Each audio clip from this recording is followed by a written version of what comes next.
Hello students, we will move towards the next topic, that is structure of oval or megasporangium.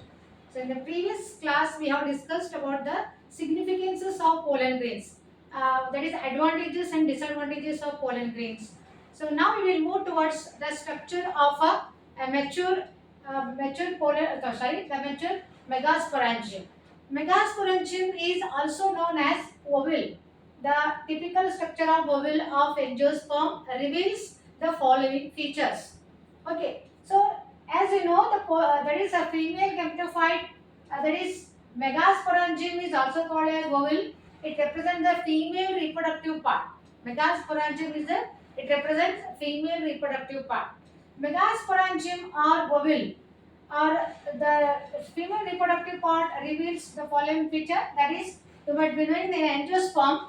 If you see the typical flower structure, we see the different parts, that is stigma, style, ovary. Okay, stigma, style, ovary. So in order to understand the structure of oval, we need to understand the flower parts also. So stigma, style, ovary. Then what is stigma? Stigma is the receptacle part of the flower on which the pollen grain lands. Okay. Then what is style? Style is a elongated structure through which the pollen tube enters. Then what is ovary? Ovary is the bulbed portion of the flower. It is situated on the thalamus, and within the ovary the number of ovals are present. And as you know students, megasporangium or oval, or it is also called as pistil. So pistil is a uh, female reproductive part or female reproductive organ. It is made up of number of carpels. Pistil, otherwise it is also called as carpel. Pistil or carpel. And we classify pistil or carpel based on different criteria. The very first criteria is based on the number of carpels. Carpels are there is stigma can be classified. Pistil can be classified into. So let me tell you first. Based on the number of carpel, that is the pistil may be classified into monocarpellary, bicarpellary and multicarpellary. So bicarpellary, multicarpellary. So these are the classification of the carpels based on their number or pistil. Pistil can be classified into these three categories. Similarly, this is one criteria, and there is another criteria to classify the pistil or carpel. Carpels are also classified based on their, that is fusion.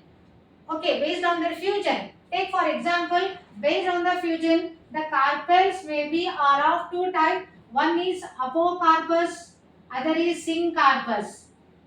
Apocarpus pistil, Apocarpus pistil and Syncarpus pistil. So students, we have learned all these terms, terminologies or technical terms for the description of the flower in the first year PUC in the morphology itself. So we are aware of these types: Apocarpus, Syncarpus. So let us define what is Apocarpus. You can give number of examples. So we will also discuss. We can observe this diagram of Apocarpus as well as Syncarpus pistil. So what is the meaning of apocarpus? Apocarpus is a type of the pistil in which if the carpels are free from each other. See here, this is a diagram showing the apocarpus pistil where the number of carpels are free from each other.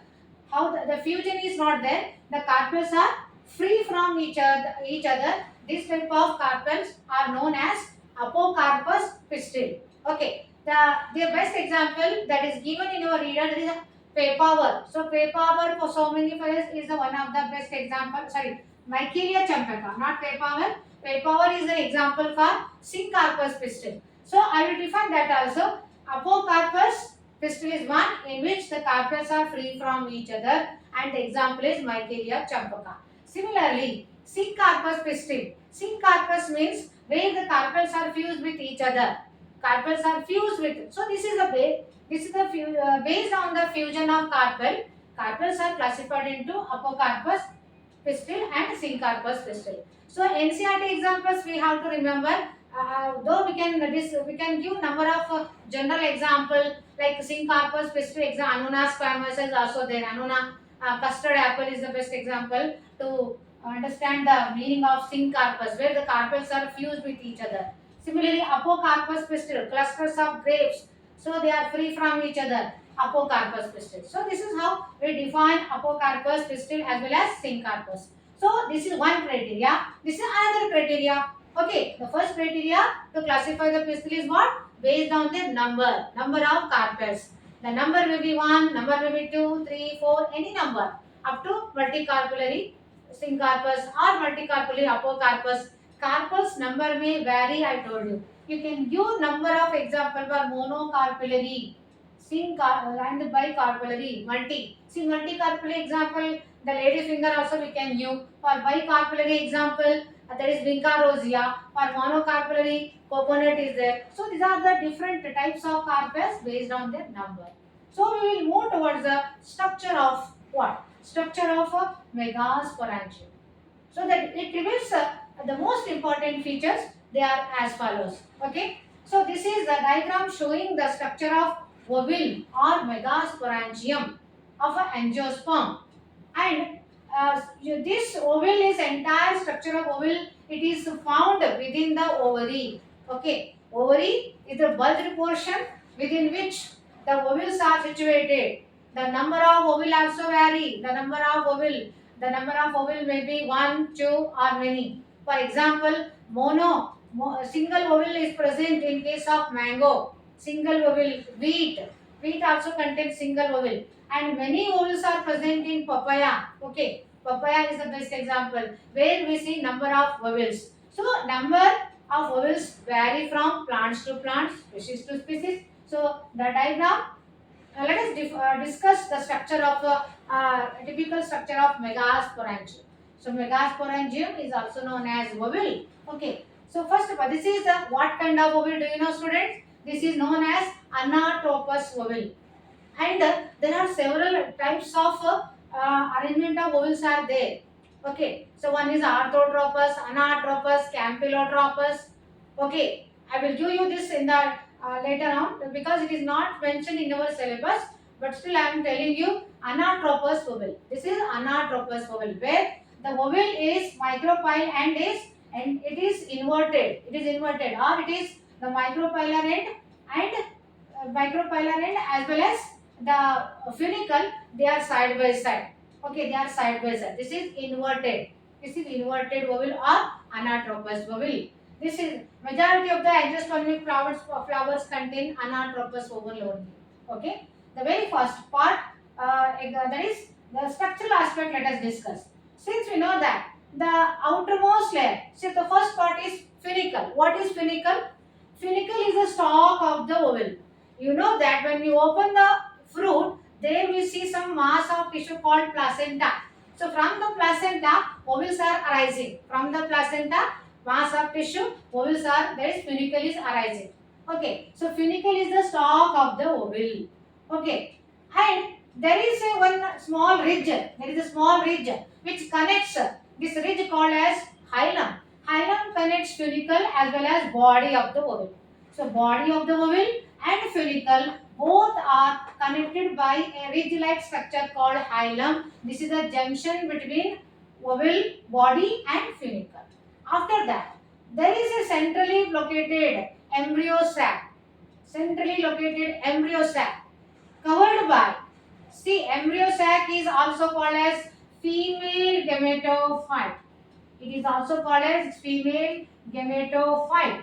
This female gametophyte, it is situated at the central part of the ovule and it is encircled by, it is surrounded by a mass of tissue known as nucellus. Okay, so nucellus is a mass of tissue and it surrounds the embryo sac. Okay, and that is embryo sac. What is the role of the nucellus? Nucellus is a mass of tissue made up of parenchyma, and the main function of the nucellus is to supply the nutrition to the developing embryo before the fertilization.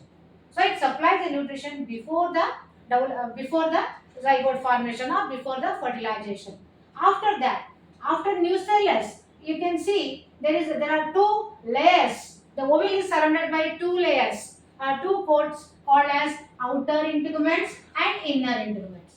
Outer integuments and integuments, these two are in future they are going to form the seed coat, testa and tegument. Testa and tegument. So outer integument and inner integuments. So they are the protecting coat of the ovule. Okay, and they are surrounding, these two layers are surrounding the entire ovule except at one region called micropyle. This opening is called as micropyle. So there is no complete outer layer integuments are not surrounding the entire ovule, leaving a gap at one end called as micropyle. Okay, opposite to micropyle, there is an end called the chalajal end or chalajal pole. So they are opposite to each other.